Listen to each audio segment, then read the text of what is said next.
전쟁은 잔인했다. 사랑과 평화다. 큰 형의 배웅. 훈련 5일째 되던 날 누가 나를 면회 왔다며 연락이 왔다. 아무리 생각해 보아도 면회 올 자가 없어서 나가지 않았다. 아무도 모르게 제 파워를 지원했기 때문이었다. 내가 몇 시간 동안 나가지 않자 또 연락이 왔다.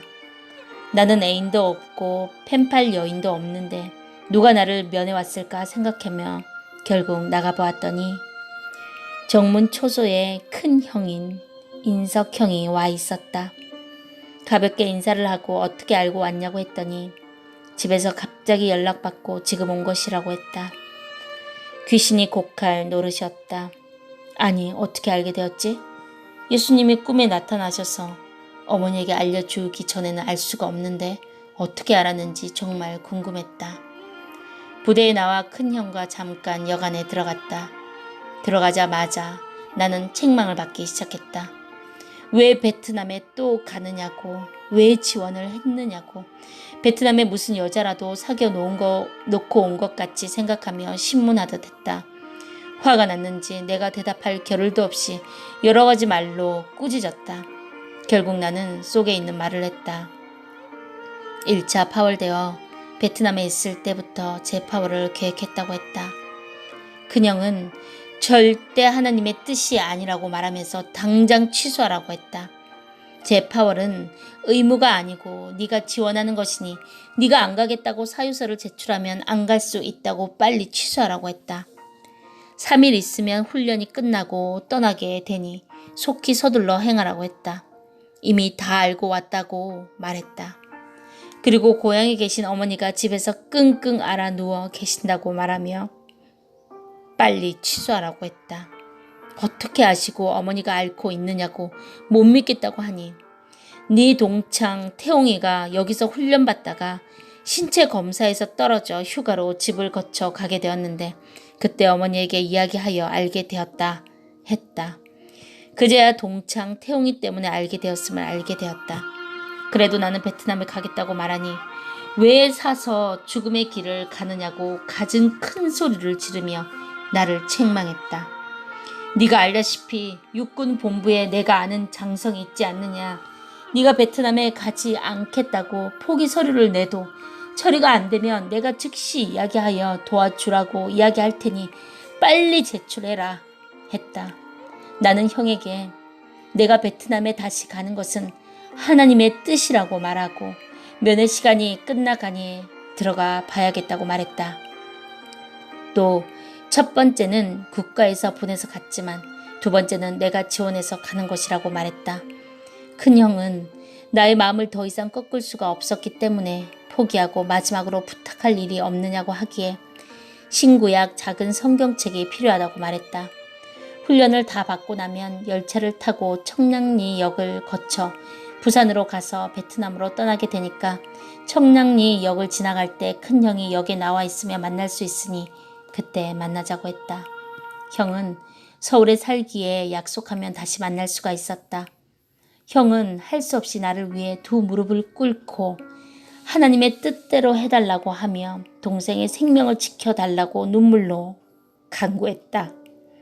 기도가 끝나자 형은 나에게 억지로 가지 않고 네가 원해서 가는 길이니 하나님이 너와 함께 할 것이다 말하며 잘 갔다 오라고 했다. 형은 나에게 청량리에서 다시 보자고 하며 서로 악수하고 헤어졌다. 내가 옴니 훈련을 모두 마치고 계획대로 열차를 타고 가다가 청량리 역에서 열차가 잠깐 쉴 때 형이 작은 성경책을 가지고 나와 내게 주었다. 몸을 끌어안지 못하는 대신 창밖에 있는 형과 손가락 마디가 우두둑 소리가 나도록 뜨거운 악수를 했다. 1차 파월 때와는 달리 이번에는 네가 지원하여 가니 마음이 좋다 했다. 형은 눈시울을 적시며 잘 갔다 오라고 손을 흔들었다. 그래도 장남으로서 부모 형제를 대신하여 동생의 얼굴을 마지막으로 보는 것이 아닌가 걱정이 되었는지 북받쳐 오르는 울음을 참는 것 같기에 내 가슴이 찡했다. 열차는 아우성치는 부모, 형제들과 사랑하는 애인들과 군중을 뒤로 한 채 철길 위에서 삐그덕거리기 시작했다. 서로 마지막으로 보는 얼굴인 듯 쳐다보며 소리쳐 엉엉 우는 사람들과 그 자리에 주저앉아 버리고 많은 사람들이 눈에 보이다가 결국 군중은 청량리 역 불빛 속에 사라지고 말았다. 이들은 모두 처음으로 베트남에 차출되어 가는 자들이었다. 이때만 해도 나처럼 재파월되는 자들은 거의 없었다. 열차 안의 파월 장병들은 헤어진 부모, 형제, 사랑하는 애인과 처자식들을 생각하며 흐르는 눈물을 억제하지 못하고 남은 손수건마저 적시고야 말았다. 그래도 나는 홀몸이라 마음속으로 내가 믿는 하나님만 생각하였다. 하나님이 나에게 뜻이 있어 베트남에 다시 가게 하심을 은밀히 깨닫고 신의 뜻에 이끌려 가는 몸이라고 생각하며 불안한 마음이나 초조한 마음을 없앴다.